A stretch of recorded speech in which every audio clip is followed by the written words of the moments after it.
बिस्मिल्लाहिर्रहमानिर्रहीम। अस्सलाम वालेकुम। आपका दोस्त सलमान हैदर। दुआ है परवरदिगार से कि उसने आपको और आपके अहले खाना को अपनी हिफ्ज़ो मान में रखा हो। बगैर किसी तमीद के खबरों की जानिब बढ़े तो जनाब मुबारक हो।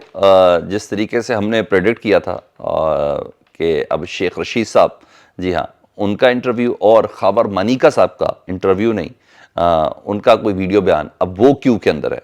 तो ऐसा हो गया जी, शेख रशीद साहब के इंटरव्यू का टीज़र जारी हो चुका है और हमने आपको कहा था कि हाँ, असतूर जैसे साफ़ी ये ज़रूर दावा कर रहे थे कि भाई उनको मार मूर के लाया गया है, जानबूझकर अलीम खान साहब के चैनल के अंदर, समा टीवी के अंदर लाया गया है और बड़ा तशद्दुद के चपेड़े मारी, उनको थप्पड़ मारे हैं, जिसके बाद उनका ये इंटरव्यू करवाया गया है। वो ज़रूर करते, मगर ये सब बकवास थी जी। और ना ही अलीम खान साहब का दफ्तर था, ना ही समा की बिल्डिंग थी। और हाँ, मुनीब ज़रूर थे, एंकर वही थे जो हमने आपको बताया था कि जिनको इंटरव्यू ये हुआ है। अब कल के मेरे वीलॉग्स देख सकते हैं और परसों की मेरी प्रेडिक्शन भी इस सिलसिले में देख सकते हैं। अच्छा, बहरहाल ये शेख रशीद साहब की अपनी रहाइश का बहरिया टाउन रावलपिंडी में ये इंटरव्यू रिकॉर्ड हुआ है जी। और उनके घर पर रिकॉर्ड हुआ है और ज़्यादा बातें उन्होंने बुशरा बीबी साहब से मुतल्लिक की और अभी आगे की चीज़ें मैं नेक्स्ट व्लॉग के अंदर बताऊंगा। तो बुशरा बीबी से मुतल्लिक, इमरान खान साहब से मुतल्लिक उन्होंने इतना कुछ नहीं कहा। वो डेफिनेटली इमरान खान साहब के साथ इतना कुछ साथ चले गए हुए थे तो उनको डायरेक्ट हिट करना मुनासिब नहीं समझ रहे थे। बुशरा बीबी एक वल्नरेबल टारगेट है, वो इस वजह से कि वो अपने दिफा में कुछ नहीं कह सकती, वो जिसकी सबको बड़ी ख्वाहिश है कि वो मीडिया के सामने आके कुछ कहें। उन लोगों की बड़ी ख्वाहिश है कि वो किसी तरीके से इंटरेक्ट करें पब्लिक से कि क्या, अभी तक तो उन्होंने नहीं किया। तो जो नहीं कर रहा तो उसके मुतालिक आप जो मर्जी कहते रहें, मैं तो यही कहूँगा, ठीक है। तो बहरहाल उन्होंने नहीं किया और बुशरा बीबी पे बहुत सी चीज़ें डाली हैं। फ़ौज के साथ उनका आपको पता बहुत पुराना रोमांस है, गेट नंबर 4 और फलाना फलाना, ये सब चीज़ें उनके मुतालिक मशहूर, बल्कि फ़ौज के रोमांस में कई लोगों को मुब्तला भी उन्होंने किया है। और पाकिस्तान की फ़ौज को माफूकुल फितरत, यानी वो पावर जो फ़ौज ने कभी प्रैक्टिस ही नहीं की या प्रैक्टिस ही नहीं की थी, उनसे मुतल्लिक जो मार्फत अगर किसी ने दी ना पाकिस्तान की सियासी इंडस्ट्री के अंदर, तो वो शेख रशीद साहब थे। तो अपने इंटरव्यू में उन्होंने वही पाक फ़ौज के साथ अपने रोमांस का जिक्र किया। पाक फ़ौज पाकिस्तान के लिए कितनी नागज़ीर है वो उन्होंने ज़रूर बताया। उधर उन्होंने साथ साथ सानिया 9 मई के हवाले से उन्हें कंडेम्प्ट किया और उसकी मजम्मत की और बताया कि कितना नुकसान हुआ है। ये तमाम चीज़ें हुई ना, और कोई शक नहीं, शेख रशीद साहब के इस इंटरव्यू जो मुनीब फ़ारूक उन्होंने दिया, उससे बहुत नुकसान हुआ इमरान खान साहब का। एक अच्छा देरीना दोस्त है इमरान खान साहब के और इन मुखालफिन के ऊपर ज़रबे कारी थे जनाब। वो गया तो डेफिनेटली नुकसान तो इसमें है। हम कह के कोई फ़र्क नहीं पड़ता, नहीं, ऐसी कोई बात नहीं है। ज़ाहिर तो पैगंबर भी नहीं, दुनिया चल रही है, लेकिन मैं वैसे बता रहा हूँ।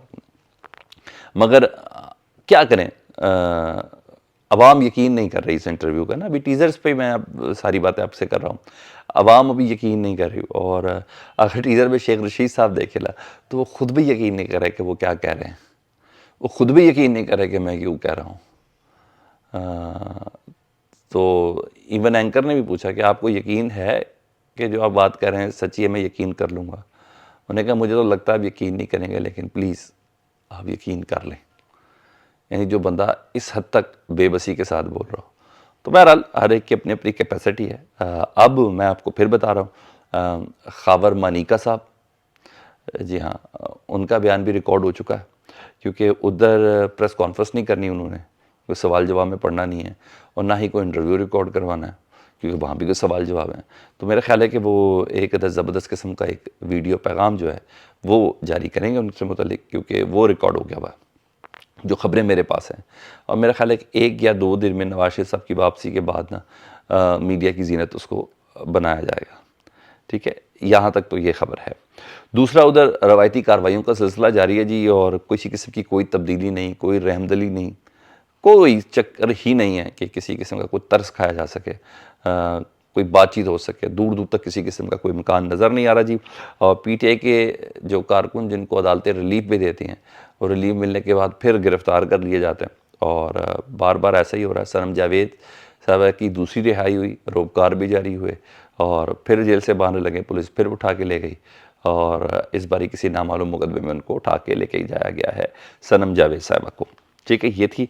उधर पीटीआई को باقاعدہ طور پر عدالت کی مداخلت کے بعد جلسے کی اجازت مل گئی ہے جی لاہور میں جی، اور یہ جلسہ ان کو 22 اکتوبر بروز اتوار ملی ہے جی، اور یہ علاقہ ہے لاہور کا کہنا جہاں جلسے کی اجازت ملی ہے. یعنی 21 اکتوبر کو نون لیگ اپنی لیڈرشپ کے ساتھ جلسہ کرے گی مینار پاکستان میں. 21 اکتوبر کو نون لیگ اپنی تمام لیڈرشپ کے ہمراہ جلسہ کرے گی مینار پاکستان میں، اور 22 اکتوبر کو پاکستان تحریک انصاف اپنی لیڈرشپ کے بغیر جلسہ کر کے جواب دے گی. ٹھیک ہے، وہ بتائے گی کہ اصل پاور شو عوامی طاقت کسے کہتے ہیں. میری نظر میں کوئی شک نہیں 21 اکتوبر کا جلسہ بہت زیادہ عام ہوگا. جس طریقے سے تیاری ہو چکی ہے میں خود بھی بڑا ایکسائٹڈ ہوں، چیک تو کروں کیا ہونے جا رہا ہے. لیکن مجھے ایسا لگتا ہے کہ 22 اکتوبر کو جو پی ٹی آئی کا جلسہ ہے نا وہ اصل شو ہوگا. بینگ اے صحافی اگر میں بات کروں تو میری نظر میں وہ ایک شو بڑا عام کہلائے گا. لیٹس سی ہم 22 تاریخ تک انتظار بھی کر لیتے ہیں. ادھر طاہر اشرفی صاحب، یہ میرا پوائنٹ ذرا غور سے سنیے گا. آپ کو پتہ ہر حکومت کے لیے بڑے ناگزیر ہوتے ہیں اور ہر کابینہ کے لیے بڑے ناگزیر ہوتے ہیں. پہلے عمران خان صاحب کے لیے وہ ناگزیر تھے، ٹھیک ہے جی، اور ان کے بغیر کابینہ مکمل نہیں ہوتی. اور پھر نون لیگ کی کابینہ یعنی پی ڈی ایم کی کابینہ کا حصہ بنے، ادھر بھی مشیر ہوئے. اب وہ معاملے خصوصی کا ان کو مزید اضافہ ملا ہے جی، وہ نگران کابینہ کا بھی وہ حصہ ہو گئے، اور انہیں دوبارہ سے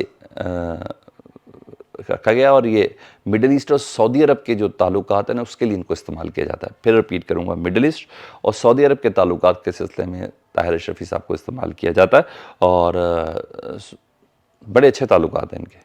اور نواز شریف صاحب کی واپسی اور سعودی عرب کے پیراے کے اندر یہ بڑا اہم کردار تصور کیا جا رہا ہے.